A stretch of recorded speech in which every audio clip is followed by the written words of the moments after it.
여러분들 그런 말씀 들어보셨죠? 이성교, 저성교, 군성교는 항상 있을 것인데 그 중에 제일은 군성교다.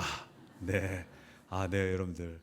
그리고 청년이 살아야 한국교회가 살고 또 한국교회가 살아야 이 나라가 우리 대한민국이 살 수 있습니다. 그런 군성교회에 동참하는 마음 가운데 또 이 자리에 나오셔가지고 또 군성교회의 중요성을 함께 깨닫고 또 군성교회에 함께 동참하겠다. 저와 우리 군동병들은 이 복음의 최전선에서 고군분투하고요. 또 후방에서 우리 민간 우리 교회들은 계속적으로 물질과 기도로 후원해 주셔서 끊임없이 복음으로 말미암아 이 나라가 다시 한 번 더 변화될 수 있는 그런 귀한 은혜가 있을 수 있도록 계속적으로 기도해 주시기 부탁드립니다. 저는 오늘 본문의 말씀을 근거로 해서 한번 따라해 보시겠습니다. 이때를 위함이 아니겠는가? 네, 다시 한 번 더 이제 군인의 패기 우리 용사들만 저만 군인이 아니라 여러분들도 하나님의 군사 아닙니까? 그렇죠, 여러분들? 하나님 군사잖아요. 십자가 군병들 아닙니까? 다시 한 번 더 우리 박력 있게 이때를 위함이 아니겠는가? 네, 감사합니다. 이런 제목을 가지고 말씀을 증거할 때 성령께서 우리에게 지혜와 영감을 이렇게 주셔서 말씀 속에 담겨져 있는 깊은 진리를 깨닫고 은혜 받는 귀하고 복된 시간 되기를 예수님의 이름으로 축원드립니다. 언젠가 김아주 장로님의 하나님의 대사라는 책을 읽고 제가 많은 도전을 받았습니다. 우리 장로님께서 외무부 아시아 태평양 국장, 그리고 대통령 의전 비서관, 그리고 대통령 외교 안보 수석 비서관, 그리고 주중대사를 거쳐서 이 통일부 장관을 역임하지 않았습니까? 장로님께서 이 책에서 고백하는 것이 뭐냐면 주중대사로 임명되는 그 순간 가운데에서 자신의 정체성이라고 하는 것을 대통령이 중국에 파견한 특명 정권 대사이자 동시에 중국에 주재하는 하나님의 대사로 정립했다라고 이야기하고 있습니다.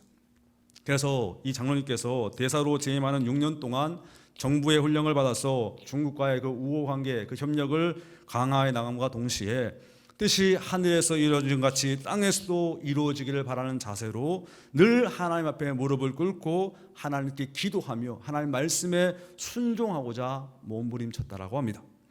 또한 장로님께서 주중대사라고 하는 직책을 통해서 자신이 있는 그 자리 가운데에 하나님의 나라, 그 하나님의 통치가 구현되기를 기도하면서 또 순종했답니다. 자신의 직분이 바로 자신과 자신의 유익만을 위해서가 아니라 바로 하나님의 아름다운 덕을 선포하는 자여야 된다는 그 사실을 깨닫고 두렵고 떨림으로 자기가 있는 위치 가운데에서 처신해 나갔다는 것이죠. 그 책에서 제가 참으로 은혜 받은 부분이 뭐냐면 장로님께서 이 중국에서 외교적인 일이 있어서 방문하는 지역마다 제일 먼저 한인교회를 찾아가서 한인교회가 제대로 세워졌는지, 또 뿐만 아니라 예배가 잘 드려지고 있는지, 그렇지 못할 경우에는 자기가 이제 대통령의 특명 정권 대사니까 그 중국의 고위급 지도자들 만나가지고 접촉을 통해서 그 한인교회가 올바로 세워질 수 있도록, 뿐만 아니라 그 한인교회가 올바로 예배 드려질 수 있도록 최선을 다해서 자기의 어떤 직책과 직분을 충분하게 사용하셨다는 것이죠. 그래서 지금도 중국에 가면 이 김하중 장로님을 통하여서 세워진 교회가 아직도 여러 곳 있다고 합니다. 이는 바로 자신이 한 나라의 대사이기도 했지만 하나님의 대사로서 하나님께서 자신을 중국에 보낸 그 대사로서 보낸 중요한 목적임을 깨닫고 자기의 일을 해나갔다는 것이죠. 여러분, 과연 저와 여러분들 어떻습니까? 하나님께서 맡기신 그 직분, 그 직책, 하나님이 부르신 삶의 자리 가운데에서 과연 하나님께서 불러오셨다고 하는 그 하나님의 대사로서 자신의 사명을 다하는 인생을 살아가고 있습니까? 혹시 우리의 삶과 신앙이 분리된 채로 가정과 직장과 교회에서 삶이 따로따로 나누어져 본이 되지 못하는 그러한 인생을 혹시나 살아가고 있지 않습니까?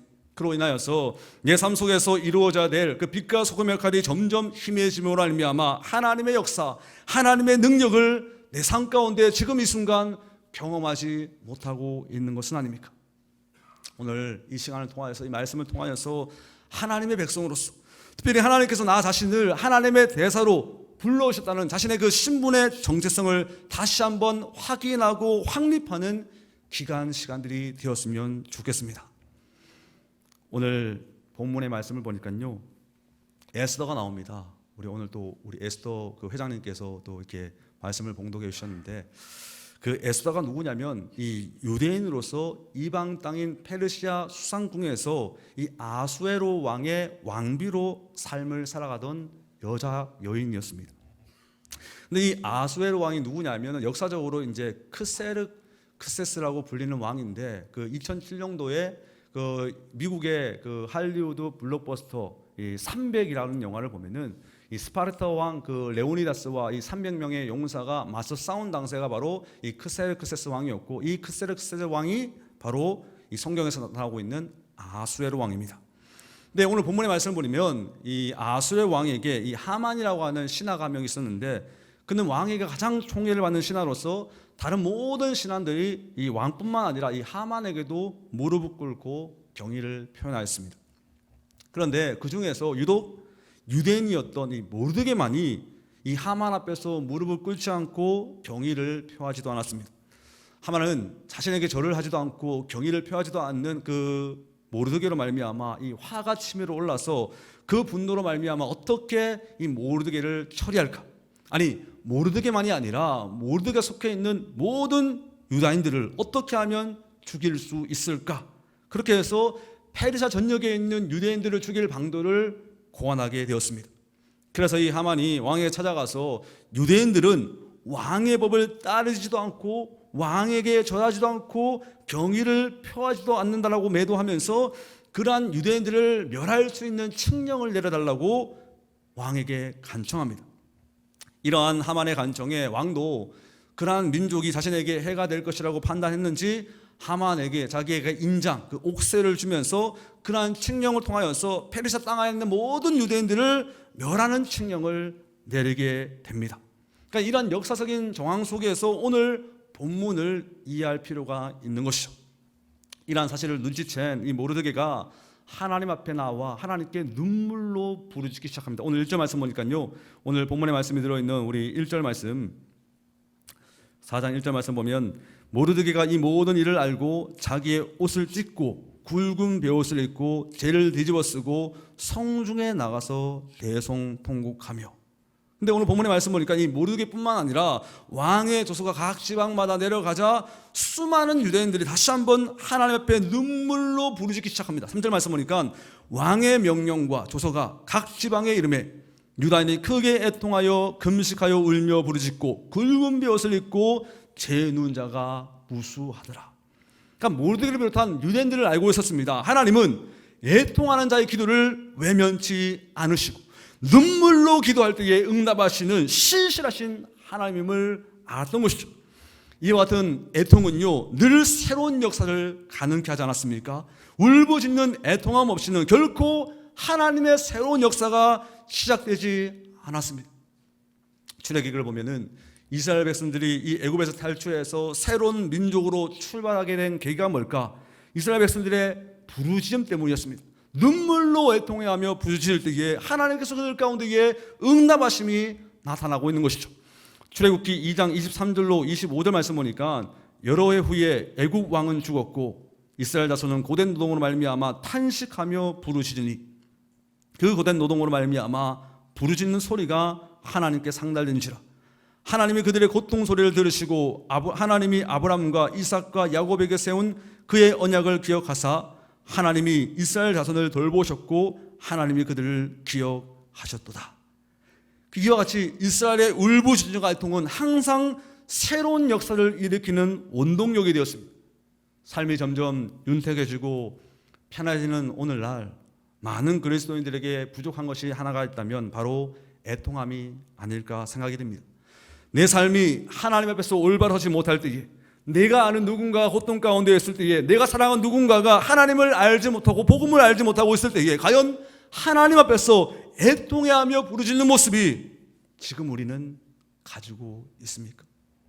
혹시 내가 누리고 있는 그 삶의 포만감으로 말미암아서 영적으로 무감각해져서 우리의 교만한 그 모습으로 말미암아 하나님께 부르짖고 애통하는 그 모습을 잃어버리고 있는 것은 아닙니까? 주님 우리에게 말씀하셨습니다. 애통하는 자는 복이 있나니 저희가 위로를 받을 것이며.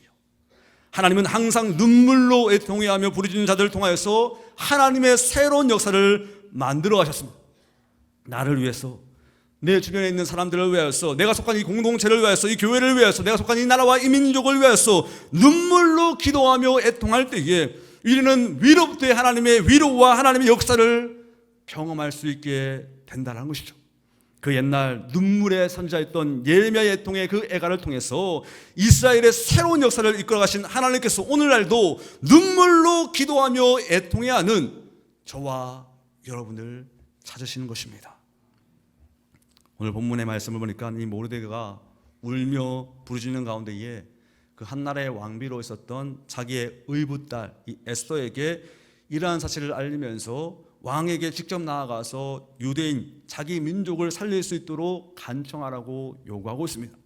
7절과 8절 말씀 보니까 모르드게가 자기가 당한 모든 일과 하만이 유다인을 멸하려고 왕의 금고에 바치기로 한 은혜 정확한 액수를 하다에게 말하고, 또 유다인을 진멸하라고 수상궁에서 내린 조서 초본을 하다에게 주어 에스더에게 보여 알게 하고, 또 그에게 부탁하여 왕에게 나아가서 그 앞에서 자기 민족을 위하여 간절히 구하라 하니.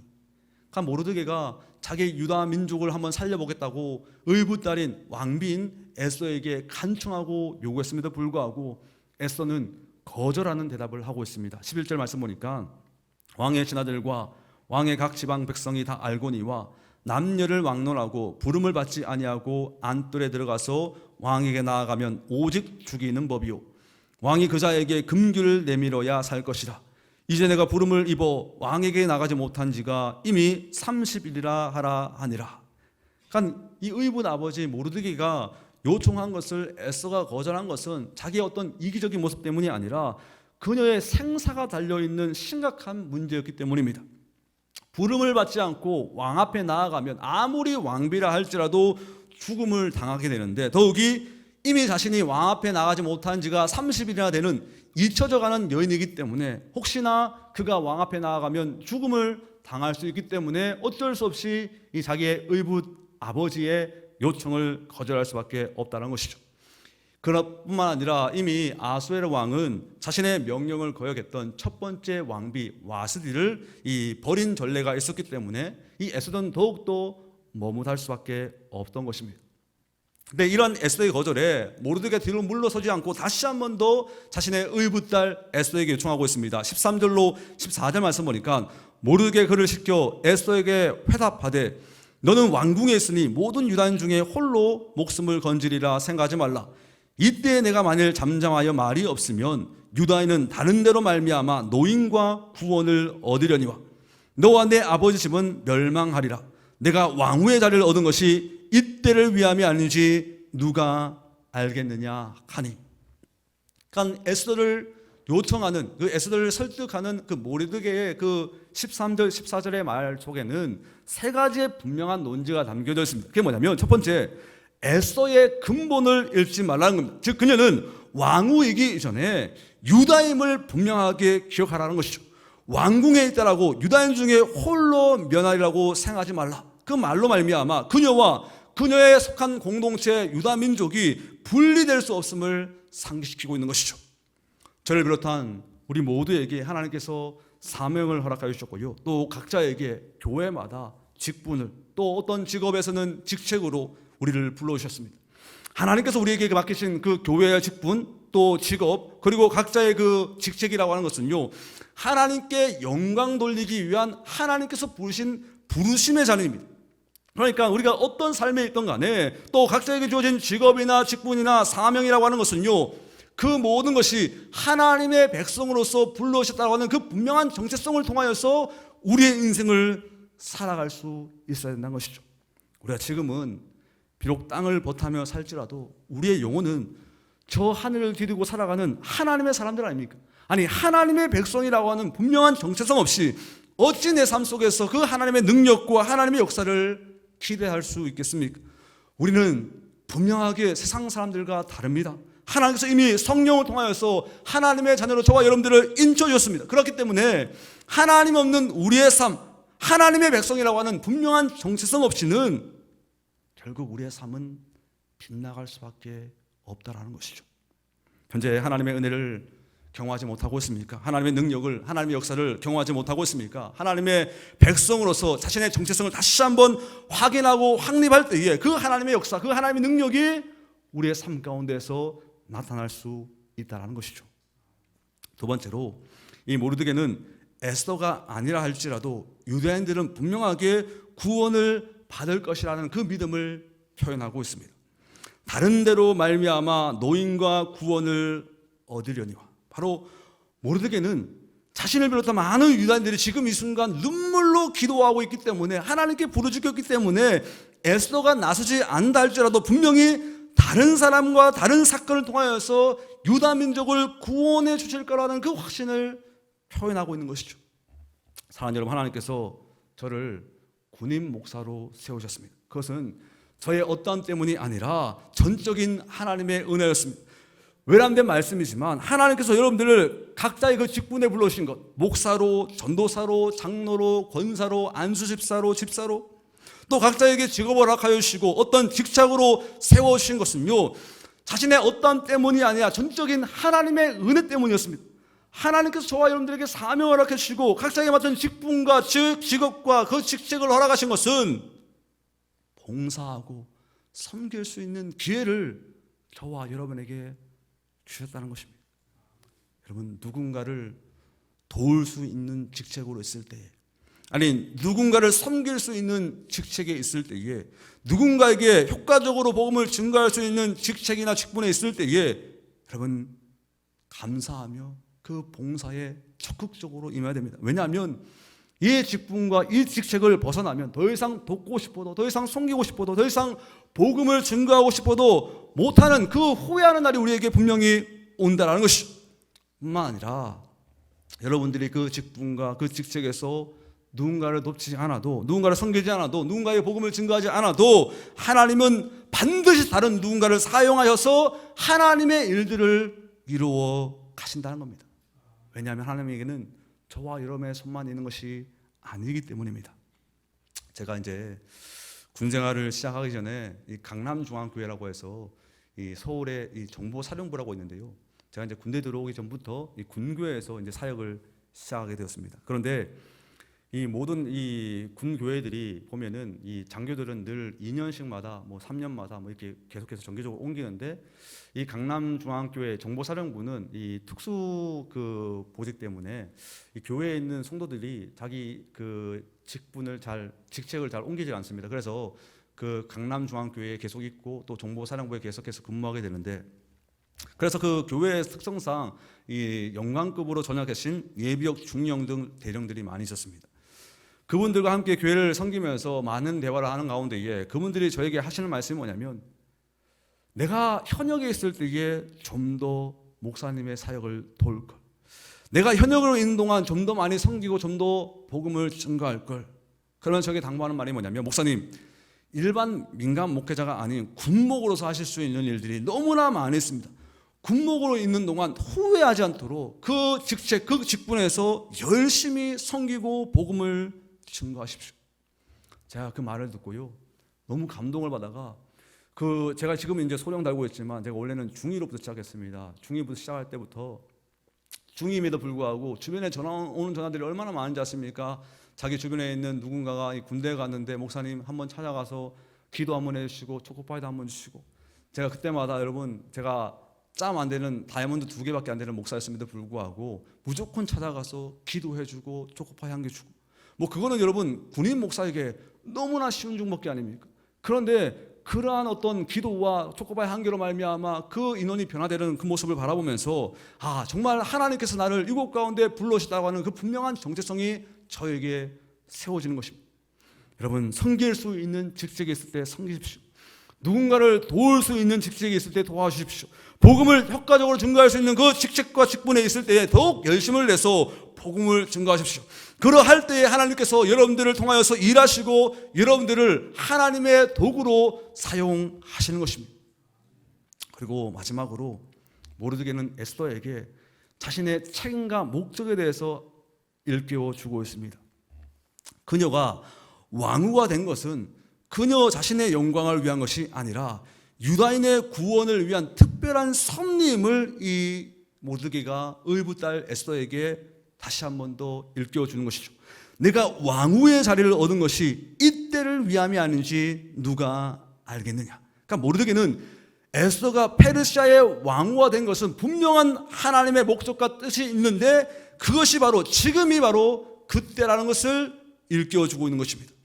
여러분, 하나님이 하시는 일에는 우연이라는 것이 없습니다. 하나님은 자신의 분명한 뜻과 목적을 세우시고 계획을 세우시고 우리를 사용하시는 것입니다. 여러분들 지금 그 위치와 그 자리에 있는 것은 결코 우연이 아닙니다. 하나님의 목적과 뜻을 이루기 위한 자리이고 또 위치임을 깨달아야 됩니다. 여러분이 지금 이 순간 그 직분에 있는 것, 또 그 직업에 있는 것, 그 직책에 있는 것, 이때를 위함이 아닌지 누가 알겠습니까? 모르드게의 이러한 설득에 이 에스더가 너무 감동되어져서 이 에스더가 뭐라고 고백합니까? 기독교 역사상 가장 유명한 구절 중에 하나를 이야기하지 않습니까? 죽으면 죽으리라. 16절 말씀 보니까 당신은 가서 수산에 있는 유다인을 다 모으고 나를 위하여 금식하되 밤낮 3일을 먹지도 말고 마시지도 마소서. 나도 나의 시녀와 더불어 이렇게 금식한 후에 규례를 어기고 왕에게 나아가리니 죽으면 죽으리다 하니라. 생즉 필사, 사즉 필생. 살고자 하면 반드시 죽고 죽고자 하면 반드시 산다는 말은 군인에게 어찌 보면 가장 중요한 말인 것 같습니다. 그런데 군인인 우리뿐만이 아니라 신앙생활에 있어서도 너무나 중요한 말입니다. 여러분, 사명자는 죽지 않습니다. 하나님의 약속의 말씀을 부여잡고 부르시며 기도하며 나아가는 죽으면 죽이라는 그 소신을 가지고 나아갈 때에 성령께서 반드시 함께함을 알미암아 우리 모든 삶 속에서 하나님의 아름다운 일을 이루어가는 승리하는 귀한 인생을 살아갈 수 있다는 것이죠. 여러분, 에스더를 한번 집에 가셔서 조용히 한번 읽어보시면 하나님이라고 하는 단어가 하나도 나오지 않습니다. 그럼에도 불구하고 우리는 에스더를 읽으면서 그 에스더의 모든 상황 가운데에서 하나님께서 역사하셨다는 그 사실을 깨닫게 됩니다. 근데 여러분, 오늘날의 군대라고 하는 것이요, 여러분과 예전과 많이 달라졌습니다. 요즘에는 사실 그 종교 차별이라 그래가지고 이 군대 안에서 이 목사인 저도 교회 외에서 뭐 많은 그 우리 형제들에게 복음을 증거할 때 이 교육을 할 때 이 하나님이라고 하는 단어를 꺼내기가 되게 어려운 그러한 상황 가운데 놓여 있습니다. 그럼에도 불구하고 여러분들, 그 하나님께서 역사함으로 말미암아 그들에게 이 교육을 통해서 선도활 통하여서 위문 활동을 통하여서 복음이 증거되는 역사가 이 군대 가운데서 나타나고 있습니다. 그래서 저는 날마다 하나님께 기도한 게 뭐냐면 하나님께서 저에게 이 성령을 통하여서 지혜를 주기를 기도합니다. 아니, 하나님이라고 하는 단어조차 언급하긴 힘든 이 실정 가운데에서 교육을 해야 되고 위문을 해야 되고 선도활동을 해야 되는데 그것 가운데에서도 하나님께서 지혜 주셔서 하나님의 역사가 나타날 수 있게 달라고 기도하는 것이죠. 요한복음 14장 26절 말씀 보니까요, 보혜사 곧 아버지께서 내 이름으로 보내실 성령, 그가 너희에게 모든 것을 가르치고 내가 너희에게 말한 모든 것을 생각나게 하리라. 또 이어지는 요한복음 14장 16절로 18절 말씀 보니까 내가 아버지께 구하겠으니 그가 또 다른 보혜사를 너희에게 주사 영원토록 너희와 함께 있게 하리니 그는 진리의 영이라. 세상은 능히 그를 받지도 못하나니 이는 그를 보지도 못하고 알지도 못함이라. 그러나 너희는 그를 아나니 그는 너희와 함께 거하시며 또 너희 속에 계시겠습니다. 내가 너희를 고와 같이 버려두지 아니하고 너희에게 오리라. 그러니까 하나님께서 우리에게 하나님 말씀 생각나게 하신다는 겁니다. 하나님께서 함께 하실 때 그 보혜사 성령님께서 우리 가운데 오시면 사랑하는 우리 장병들에게 고아와 같이 버려두지 아니하는 하나님의 위대한 역사가 나타날 수 있다는 것이죠. 제가 그 2년 동안 그 미국에서 이 위탁 교육을 받고 왔습니다. 이제 그 미국에서 제가 임상 심리를 전공했는데요. 그 군대 내에 이 심리적이고 또 정서적인 문제로 말미암아 그 최근까지 이 총기 난사 사건, 또 여러분 잘 아시겠지만 자살 사고들이 많이 일어나지 않습니까? 그래서 이러한 일들을 미리 예방하고 또한 이런 일들이 발생했을 때에 그 주변 사람들에게 나타날 수 있는 그 PTSD, 그 외상후 스트레스 장애를 치유하는 데 도움을 주자라고 하는 그 취지로 군목 목사님들 중에서 이제 제가 대표로 2년간 그 미국에서 임상 심리를 전공하고 있습니다. 근데 여러분, 제가 10년 정도 이 군목으로서 군생활하면서 수많은 심리적이고 정서적인 문제를 호소하는 장병들을 만나고요. 또 때로는 자살한 장병들의 그 집례도 제가 그 장례를 집례하면서 느낀 것이 뭐냐면, 그들의 바로 이러한 정신적인 문제가 관계의 문제로, 대부분이 관계의 문제에서 왔다는 겁니다. 근데 물론 군대에 들어오면서 이 군대 내에서 일어나는 여러 종류의 관계들의 문제들도 있겠지만, 적지 않은 부분에서 이미 군대에 오기 전에 일어났던 그 부모와의 어린 시절의 그 깨어진 관계, 학창시절에서 당했던 그 왕따와 따돌림의 경험, 사회생활 가운데서 경험했던 그 실패와 좌절 등 이런 어떤 관계의 문제가 이들의 군생활에, 이들의 심리적이고 정신적인 문제에 영향을 미친다는 것이죠. 그래서 제가 저의 앞으로의 군목의 생활이 이들 가운데 이 관계의 어려움을 갖고 있는 우리 사랑하는 우리 장병들에게 예수 그리스도의 사랑을 심어줬으면 좋겠다. 그러니까 요한복음의 말씀처럼 고아와 같이 버려두지 아니하시고 다가오시는 위로자이시며 상담자이신 성령님을 통해서 그들의 마음 가운데 예수 그리스도의 사랑이 심어질 때에 그들의 그 아픈 정신적이고 심리적이고 정서적인 그 문제가 치유되고 회복되어져서 하나님의 그 말씀으로 말미암아 관계가 회복되어지는, 그래야 해서 하나님의 나라를 경험하고 하나님의 구원을 경험할 수 있는 그러한 하나님의 역사가 일어나기를 날마다 기도하고 있는 것이죠. 저는 여러분들도 저와 같은 마음을 품고 기도해 주셨으면 좋겠습니다. 아직도 이 군대 가운데에 심리적이고 정서적이고 정신적인 문제로 아파하는 수많은 장면들이 있습니다. 그들이 주님을 만나서 고아와 같이 버려두지 아니하고 위로하시고 상담하시는 그 성령님의 위로하심과 또 함께하심을 경험할 때에 그들 가운데 그 말씀으로 인한 변화로 다시 한번 하나님께 나와 그들의 인생이 변화될 수 있지 않겠습니까? 여러분, 우리 지금도 육해공군 해병대 전후반 각처에서 수고하고 있는 푸른 제복을 입고 헌신하는 우리의 이 장병들이 여러분들의 아들들이고 여러분들의 형제이고 여러분들의 또 동생일 수도 있고 오빠일 수도 있고, 여러분 그들을 위해서 계속적으로 기도해 주실 때에 이 장병들이 살아납니다. 제가 소재도 말씀을 드렸지만 이 한국교회가 살아나고 한국이 살아나는 것, 우리 한국교회가 다시 한번 살아나고 이 한국 땅이 살아나야 되지 않겠습니까? 그러기 위해서 이 청년이 살아야 나라가 살고 또 청년이 살아야 한국교회가 살 수 있습니다. 여러분, 그 통계 보니까 이 청년들이 25살이 넘어가면 회심할 확률이 5% 미만이라고 합니다. 그러니까 여러분들 이 25살이 넘어가면 이 청년들이 회심할 확률이 거의 없다는 겁니다. 그러면 이 25살 이전에 회심할 수 있어야지만 그대의 놀라운 변화가 일어날 수 있다는 것이죠. 그런데 25살 이전에 우리 대한민국 남아라고 한다면 누구든지 거의 대부분이 군대에 오게 됐습니다. 이 군대 가운데에서 말씀을 통하여서 성령의 그 역사로 말미암아 하나님을 경험해야지만 그들의 인생이 변화될 수 있고요, 그들의 인생이 변화되면 말미암아 그들이 앞으로 가정을 꾸릴 때 이 가정이 변화되고 그래야 해서 이 나라가 변화되고 전 세계가 변화되는 놀라운 위대한 역사가 군대에서부터 일어나지 않겠습니까? 오늘 시간 저와 여러분들을 이 동명교회에 보내주셔서 다시 한번 군성교회의 비전을 함께 품고 함께 비전을 가지고 바라보게 하신 것, 하나님께서 저와 여러분들을 분명하게 불러오셨습니다.